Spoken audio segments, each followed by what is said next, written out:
Just moments ago, history shattered in silence.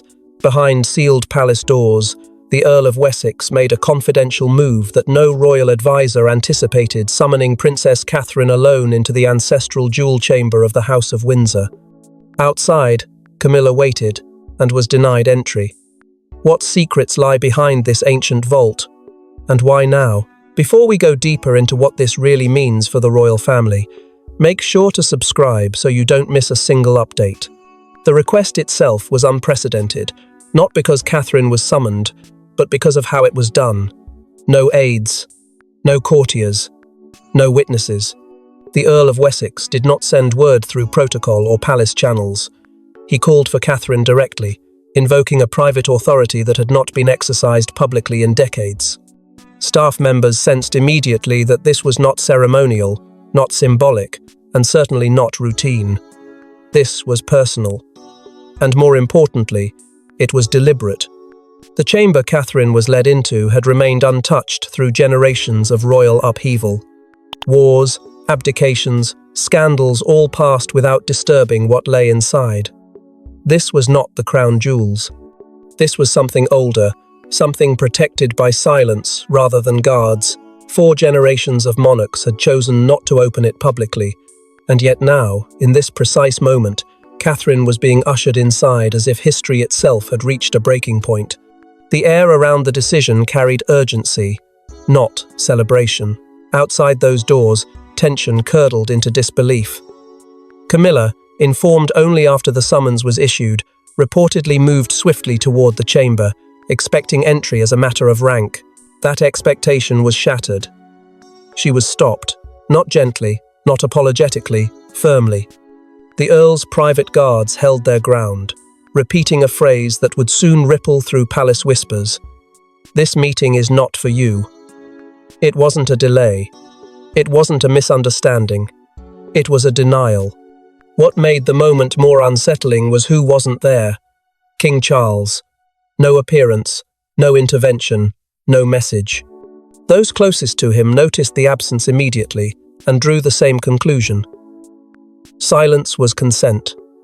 Whispers spread that Charles had been informed minutes earlier and chose not to interfere. In the monarchy, inaction can be louder than command, and this silence sounded intentional. Inside the chamber, Catherine stood before something royal insiders would later struggle to describe. Not jewels meant for display, but objects meant for custody. Sacred, not ceremonial. Weighty, not ornate. Items that carried responsibility rather than glamour. Those familiar with the Earl's expression when he emerged would later say he looked relieved, as if a burden long carried had finally been passed on. Security procedures were enacted with surgical precision, doors sealed, access restricted, movements logged. The lockdown came only minutes before Catherine's entry, suggesting planning, foresight, and a clear awareness of resistance. This was not spontaneous. It was prepared for opposition, and it arrived. But the true weight of what Catherine saw inside would not remain hidden for long, for within that room, a legacy far older than her marriage awaited her hands. Not all royal jewels were meant to be worn, some were meant to choose.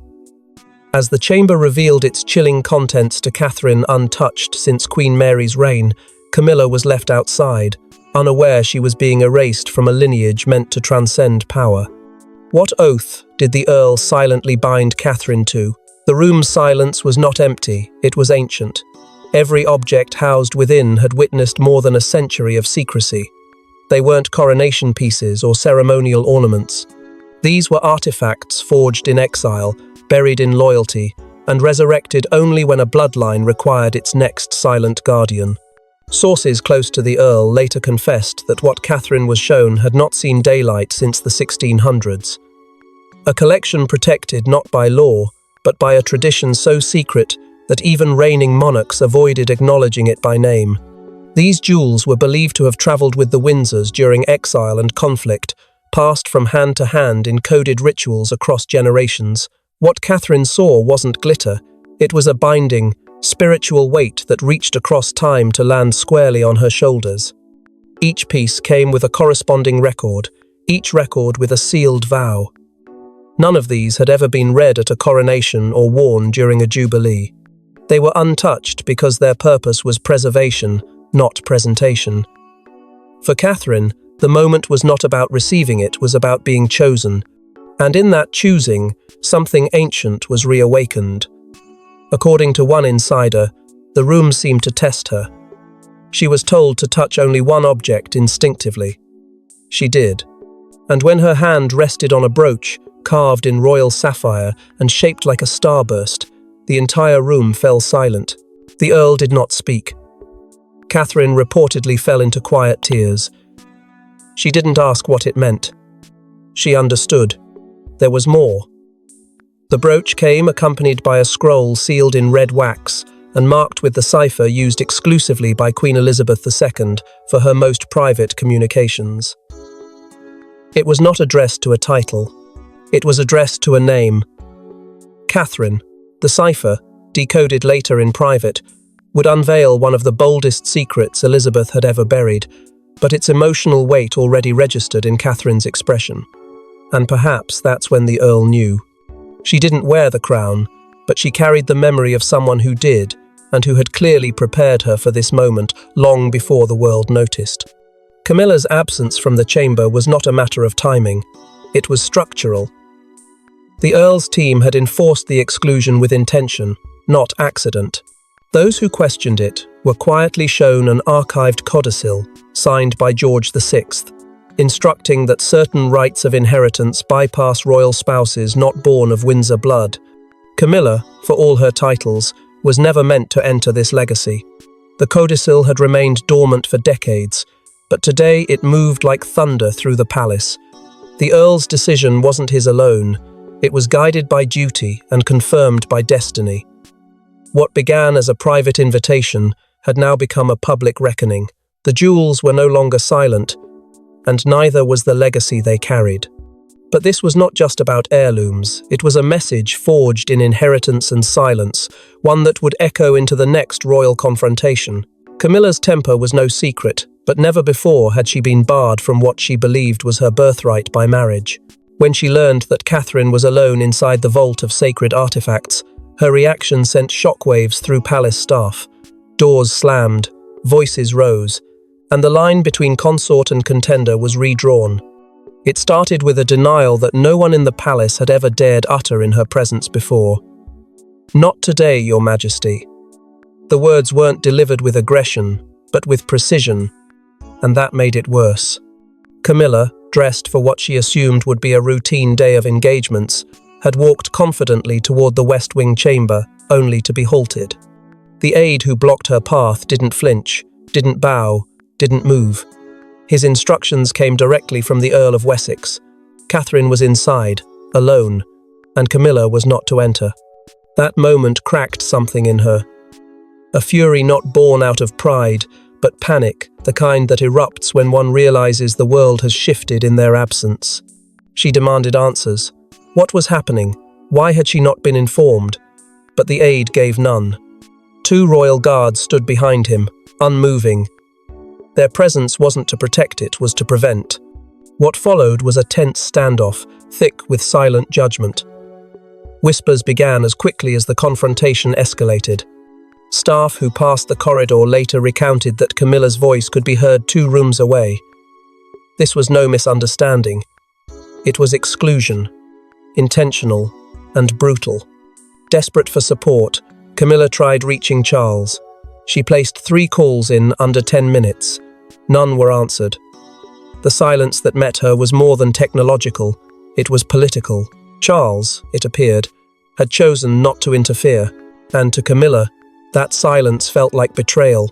For years, she had endured scrutiny, criticism, and cold receptions from the public, all under the belief that Charles's unwavering loyalty made it worthwhile. But now, in her hour of humiliation, he had vanished. In hushed corners of the palace, something dangerous began to spread, a shift in language. Catherine's name was now being spoken in reverent tones, in circles where only queens had once been mentioned. A private event was no longer private. The vault visit was now symbolic, powerful, dangerous. It wasn't just about jewels, it was about succession, perception, and the invisible reins of influence. Catherine had been chosen for something, and everyone could feel it. Camilla's reaction wasn't subtle. She demanded a formal explanation from the Earl's office. She summoned her aides. She called in legal advisors. But the institution that once bent to her presence now seemed eerily silent. Protocol, it turned out, offered her no shield from the old codes being reawakened in Catherine's favour. She was no longer the favoured consort in whispers, she was the one left outside. Later that evening, a text message leaked from within Camilla's inner circle would land in the inbox of a royal aide. Its contents were brief but incendiary. "If she wears it, I walk." That single line confirmed what insiders already feared. This wasn't merely a rivalry. It was a fracture. But the palace walls weren't the only things closing, and the symbolic shift had already begun to rewrite royal power behind the velvet curtain. When questioned by a royal archivist just hours later, the Earl of Wessex broke decades of silence with 6 words that left the room in stunned quiet. "She's the one Elizabeth prepared for." Behind this shocking declaration lies a covert mentorship, a buried letter, and a decision the late Queen may have made long before her final days. For years, the royal family had operated under the illusion of clarity, that tradition would dictate succession, that duty would guide power, and that Charles's marriage to Camilla had put an end to old debates. But the Earl's words reopened wounds many had forgotten were still bleeding. In his confession to the archivist, he revealed a deeply buried truth. Queen Elizabeth had entrusted him, in private, with a sealed declaration upon her death, a directive not about titles or land, but about legacy. That declaration named Catherine not as a wife of the heir, but as a keeper of the monarchy's forgotten responsibilities. This was no honorary gesture. It was a coronation of purpose, written in secrecy. Those closest to Elizabeth had long suspected there was more to her relationship with Catherine than met the public eye. While the Queen maintained her usual stoicism in public, behind closed doors, she carved out pockets of time for Catherine, teaching her how to read the Windsor ledgers, explaining forgotten royal symbols, and walking her through vaults that hadn't been opened since the early 20th century. No such sessions were ever offered to Camilla.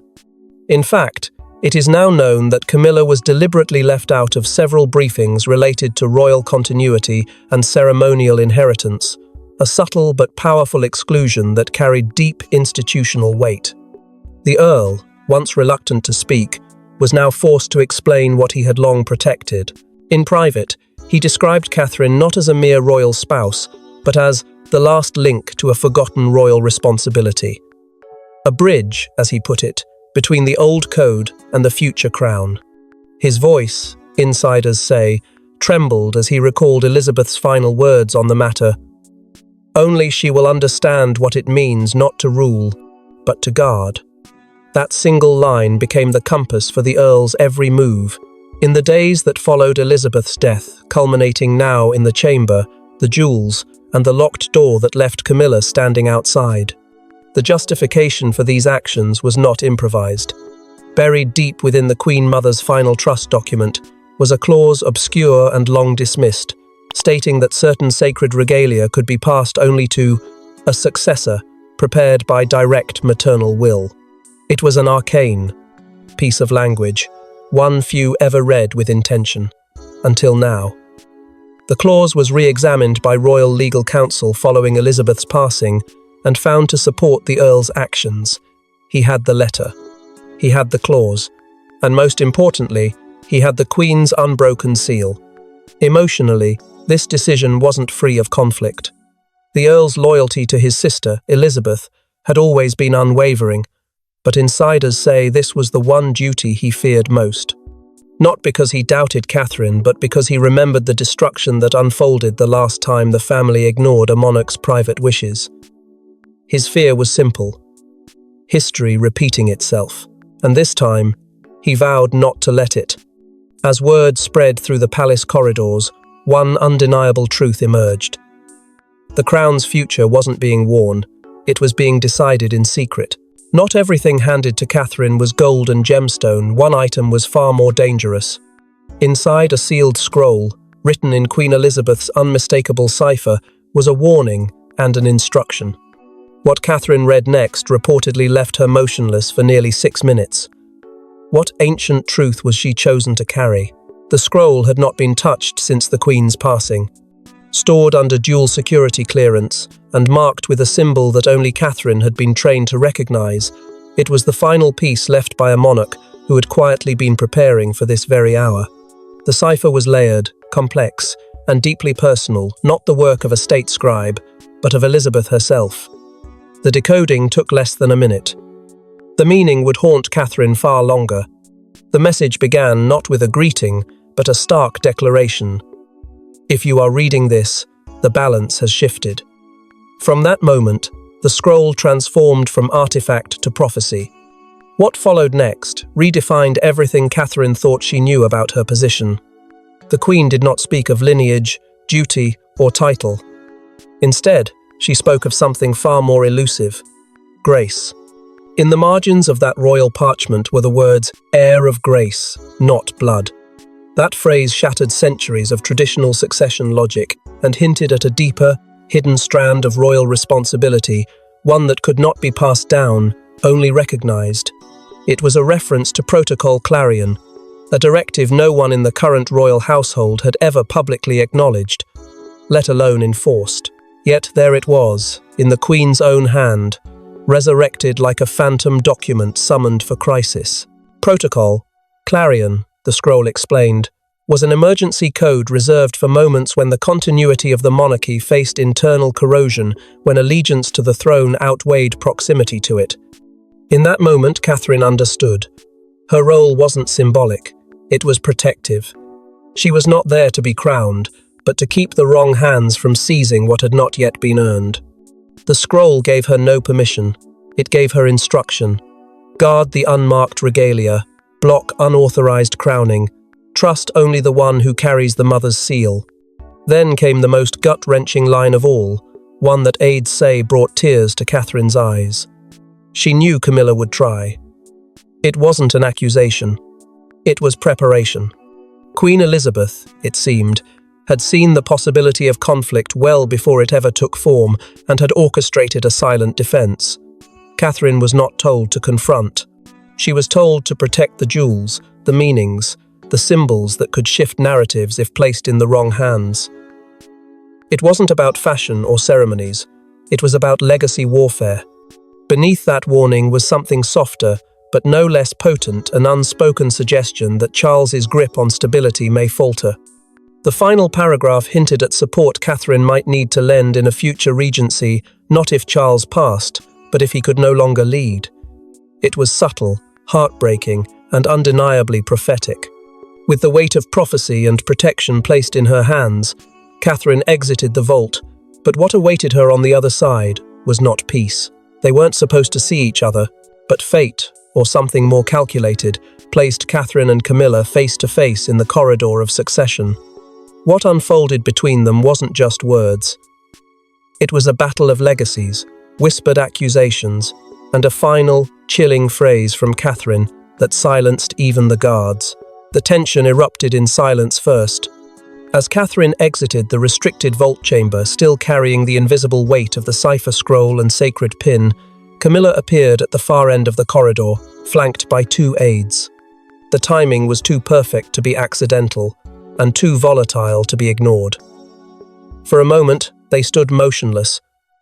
2 women bound by title but divided by destiny. Then Camilla stepped forward, her voice cutting through the silence with a sharp accusation. "You've overstepped boundaries that are not yours." But Catherine didn't flinch. With unshaken calm, she replied, "These are not yours to cross." Eyewitnesses say the hallway itself seemed to tighten as the verbal clash escalated. The corridor had become a crucible not just for protocol, but for power. Camilla demanded clarity, demanding to know what right Catherine had to handle items never before granted to any royal spouse outside of direct succession. But Catherine, according to palace insiders, said nothing more. She simply turned slightly, revealing a sacred pin now affixed discreetly to her coat, one reportedly drawn directly from the vault and linked to a lineage Camilla had never been allowed to touch. That subtle gesture ignited fury. Camilla's reaction was immediate and visceral. Her voice raised again, but this time, not as a consort, but as someone threatened. She called for the Earl. And when the Earl of Wessex appeared, his presence only deepened the crisis.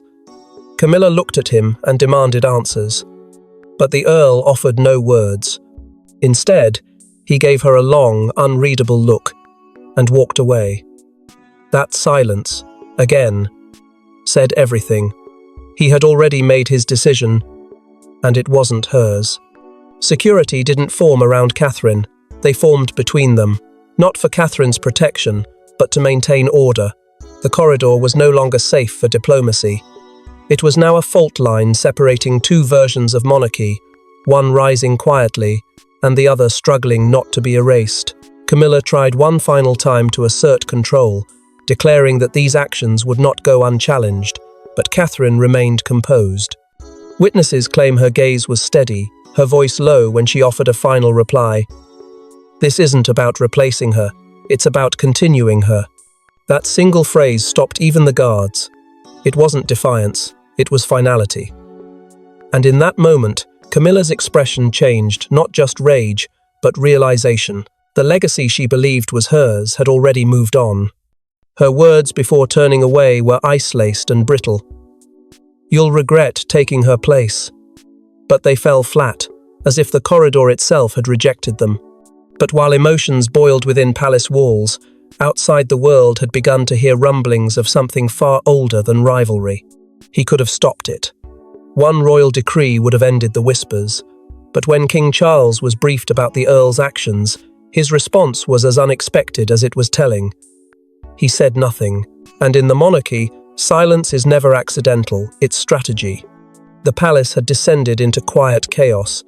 Camilla's rage, Catherine's rising role, the vault's contents, and the sudden reactivation of long-forgotten protocols, all of it reached Charles within hours. He received the full report from his private secretary, who laid out every detail, from Catherine's private entry to the sacred pin she emerged with, from the Earl's refusal to explain himself to Camilla's open confrontation in the corridor. All eyes turned to the king, waiting for the command that would reset the hierarchy. But it never came. Charles simply listened and remained silent. For a monarch who had once fought so hard for legitimacy personally, politically, and emotionally, this lack of response stunned even his closest advisors. Camilla expected him to speak. She demanded it.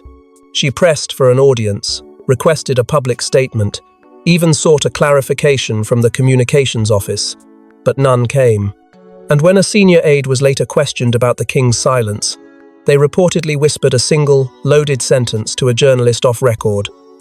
Let the line speak for itself. The monarchy, it seemed, it was no longer defending its present, it was quietly empowering its future. The public saw glimpses of what was really unfolding behind closed doors.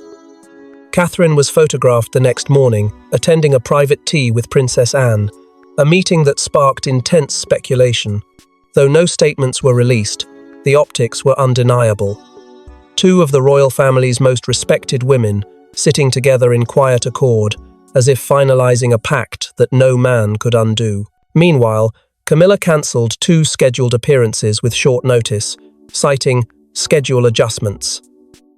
But within royal circles, the reason was far more candid. She was furious, blindsided, and rapidly losing influence. Royal commentators began to shift their tone.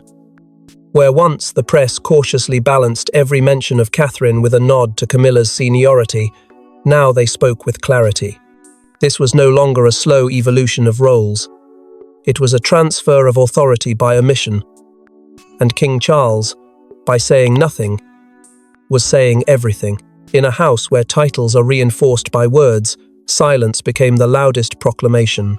Some believed Charles was protecting peace by remaining neutral. Others believed he was honoring an unspoken promise to his mother to never interfere with the spiritual lineage she prepared. Either way, his choice not to stop the chain reaction unfolding beneath his reign was, in effect, a blessing for it to continue. And those close to Catherine knew she recognized this. The time for reassurance was over. The burden had shifted to her shoulders not through coronation, but through quiet, irreversible design. But the final blow wasn't from the palace, nor the Earl. It came from a royal archive unearthed by Catherine herself. The truth had been buried in plain sight in a long-dismissed ledger marked Appendix Windsor 4. And when Catherine uncovered it, the entire monarchy gasped. The jewels she was handed weren't ceremonial, they were an inheritance once prepared for a daughter the Queen never had, until she quietly chose Catherine. What began as a quiet investigation into royal ancestry and ceremonial regalia soon spiraled into something far more profound. Following her confrontation with Camilla and the deafening silence of King Charles, Catherine withdrew from the public eye and requested a discreet archival session at Windsor's restricted vault. No press, no formal announcement, only purpose. It was during that secluded search that a faded, leather-bound volume caught her attention, nearly dismissed by the archive keeper due to its outdated cataloguing. Labelled Appendix Windsor 4, the document had been untouched for decades, forgotten by time, and shielded from relevance by design. Inside its brittle pages was a declaration that would unravel everything. The ledger didn't speak in riddles, it was explicit, a royal mandate outlining the future transfer of non-coronation regalia, the sacred objects passed through sovereign intent, not constitutional law. The phrasing was chillingly clear: to be granted by sovereign hand to the chosen guardian, at Her Majesty's discretion. It wasn't about titles or bloodlines, it was about stewardship, about being entrusted with the crown's spiritual and symbolic armor. And next to that clause, in ink that had barely dried, was a signature, Charles R., dated several months prior. He had seen this document. He had signed it, and he had already accepted that the Queen's silent wishes were to be honored. But what sent the coldest shock through palace veins was the list, a small handwritten column of names considered over the past half-century as possible guardians of this legacy. Camilla's name was nowhere to be found, not even in the margins. Instead, the final line simply read, "To be held by Catherine, Duchess of Cambridge, at time of ceremonial awakening." And the vault, the scroll, the jewels? It had all been preordained, hidden beneath layers of bureaucracy and tradition, waiting only for the right moment to reveal itself. The revelation was not political. It was spiritual. And it wasn't Catherine who made the claim. It was the monarchy that had spoken through its buried will. Shortly after the discovery, a confidential council session was held, one not recorded in press briefings or public calendars, where Catherine was officially named Royal Guardian of Legacy Regalia. The title was symbolic in law, but absolute in practice. She now held what even queens could not command: the story of the crown's unspoken continuity. In private, Catherine later met with Princess Anne, handing her a simple note and saying words, now etched in royal memory. "I didn't steal this, she left it for me." Anne didn't argue. She simply nodded because she had known all along. But even as the dust settles and the crown's quiet reshaping begins, a final act remains, one that will redefine royal honor and exile betrayal. And then the door closed. Camilla, once confident in her position beside the crown, has now been formally excluded from all future legacy transfer ceremonies. A royal aide placed the sealed order on her desk. No explanation, no appeal, just a new chapter, written without her name. The order didn't come with drama, it came with finality, quiet, official, and absolute. The Legacy Council, a body rarely acknowledged in public, had convened behind locked doors, led by Prince Edward and Princess Anne. What emerged from that meeting would shatter the last illusions of balance within the palace. A singular directive was approved unanimously. Camilla, Queen Consort by marriage, would no longer participate in any heritage briefings or regalia transfer rites. Her name was omitted from all ceremonial succession duties moving forward. And in her place, Catherine was elevated not through proclamation, but through practice. Her authority was already functioning. Now, it was formalized. Within the hour, protocol officers moved swiftly. Palace documents were updated, ceremonial seating charts revised, and committee leadership lists amended. The most notable change of all, Catherine was now listed as chair of the Legacy Continuity Committee, a role created decades ago but left dormant until now. Under this title, she would oversee the preservation, preparation, and eventual passage of regalia and rites tied not to coronation, but to identity. Heritage, as it turned out, had found its guardian, and the crown, though unchanged in form, had shifted in force. William, according to insiders, was shaken. He never imagined it would come to this, a source close to the prince revealed. He believed there would be room for diplomacy, for dignity, but that option vanished the moment the scroll was unsealed. For him, the fracture between his father's silence and his wife's rise was more than institutional, it was personal. Still, he stood by Catherine. Because even in pain, he recognized what the Queen had orchestrated long before. This wasn't ambition. It was responsibility. Camilla was last seen leaving a private residence hours after receiving the document. No official statement was issued. No appearances were scheduled. But those who saw her described a woman undone not by politics, but by revelation. She had believed the throne was her shield. But the past, buried in scrolls, vaults, and forgotten appendices, had rewritten the present, and there would be no reversal. The public, though not privy to the exact wording of the exclusion, began to sense the shift. The absence of Camilla from recent events, paired with Catherine's increasing presence at legacy-centric briefings, sent a message louder than any press release. One monarch had passed. Another reigned. But behind it all, a third figure now shaped the future not as ruler, but as keeper. As Catherine ascends not just in title but in spiritual legacy, the echoes of Elizabeth's silent decision ring louder than ever. The Queen may be gone, but her will still reigns. Thanks for watching. Please don't forget to like and subscribe, and we will see you in next one.